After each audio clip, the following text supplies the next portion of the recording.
This is the final programming example of this section where we have learned if-else. Now we are going to write a program that's going to check whether a given year is leap year or not. We know that leap year comes in every fourth year, where we have 29 days in the month of February. Every fourth year is leap year, but the century, that means the 100th year, is not leap year unless and until it's 400th year. Now why so? I would recommend you to go through some website that provides the calculation which actually justifies this. But here we are supposed to write the program that's going to tell us if a given year is leap year or not. Now 1985 was not a leap year because that doesn't belong to the set of every fourth year. 1988 was obviously a leap year because it's divisible by 4, comes in every it belongs to the set of every fourth year. 1800 on the other hand, although it belongs to the set of every fourth year, is not a leap year because it's 100th year and not a 400th year.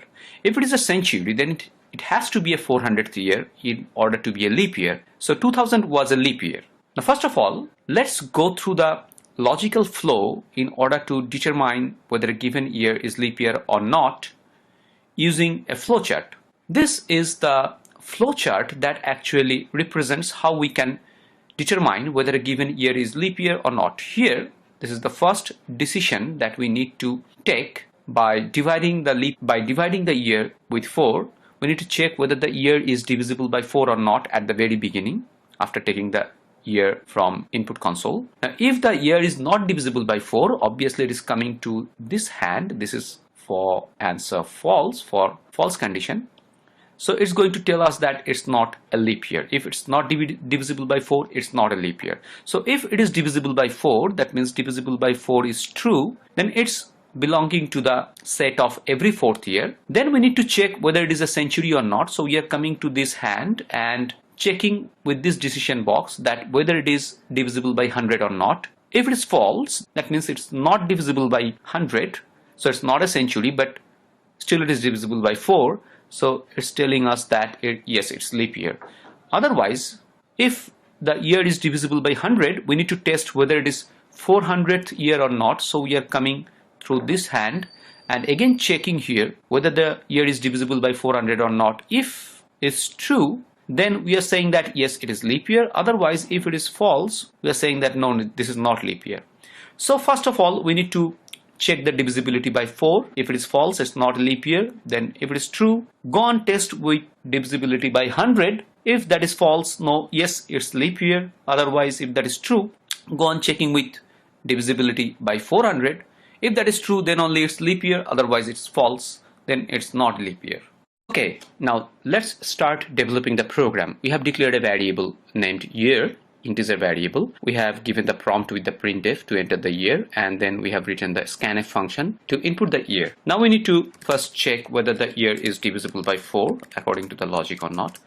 Year %4 is going to give us the remainder if we divide year by 4, and if that remainder equals to 0, then it is divisible by 4. Now if that is not true, that means if the year is not divisible by 4, we straightforward go to the else part and we should write that no, this is not a leap year. Now this else is having only one statement, so we can omit this bracket. That's not required, mandatory. Now if the year is divisible by 4, then we should check whether it is a century or not.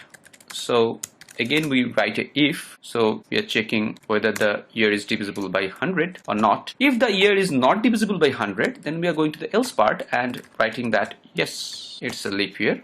Okay, now you can see that this if and else is actually within the block of this if.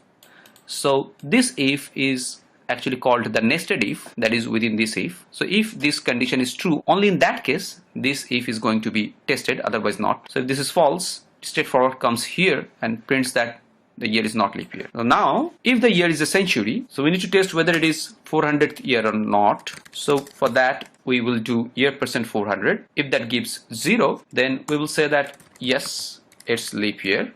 Otherwise, if it is not the 400th year but a century, then no, this is not a leap year. Now you can see that this is nested within this if, and this if is nested within this. And one more thing here, this particular statement is going to be considered as a single statement because this else is written against this if, and if and else is considered to be a single statement, and this particular printf is actually under this if. So this if is having only one statement, and that is this if, and this else is written against this if, so they are a single statement, so we can omit this as well. This curly brace can be omitted, so that will make our code much smarter. And further going ahead, this is a single statement. This else, with the same logic, this else is against this if, and if is considered as a single statement. All these things are under this if. So this particular if is having a single statement in its block, so we can just omit this as well. I have indented the blocks so that you can understand which particular statement is under which other statement. It's clear and clean. For example, if we consider the input year is 1985, it is going to return a non-zero value here. In that case, this condition is going to fail, and we are coming here and printing that no, this is not a leap year. If we are giving something else, say 1984, then this is true. We are coming here and we are testing that whether the year is divisible by 100 or not. 1984 is not divisible by 100, so we are coming to the else part and saying that yes, it's leap year. Now if we are giving say 400, then this is true. Again, this is tested, this is again true. Again we are coming inside, this is tested, this is true, so we are printing that yes, it's leap year. For 1800, this will be false, and we will go to the else part, and here it will be printed that this is not a leap year. Let me execute the program and show you that I'm pretty correct. So I'm giving 1985. It's saying that no, it's not leap year. Indeed, it's not leap year. I'm giving 1988. So it was a leap year. Then I'm running once more. I'm giving 1800, not a leap year. Running once more. I'm giving 2000. 2000 was a leap year. It's showing that yes, it's a leap year.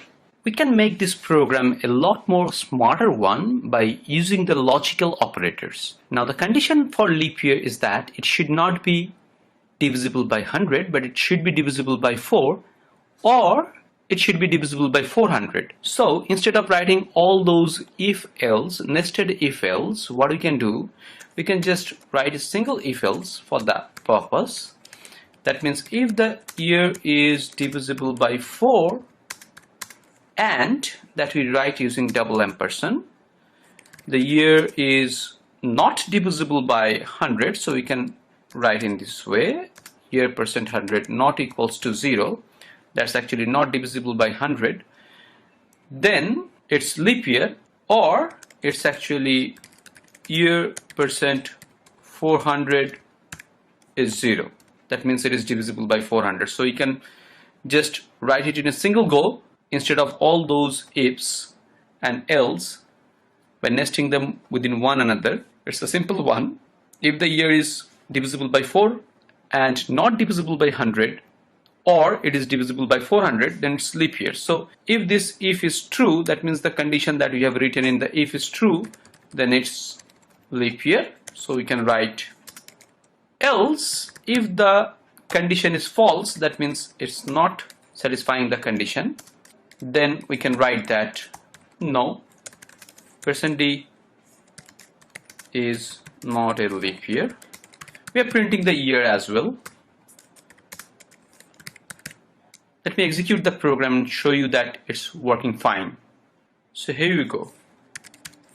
I'm just giving 1985, not a leap year. Executing once more. I'm giving 2000.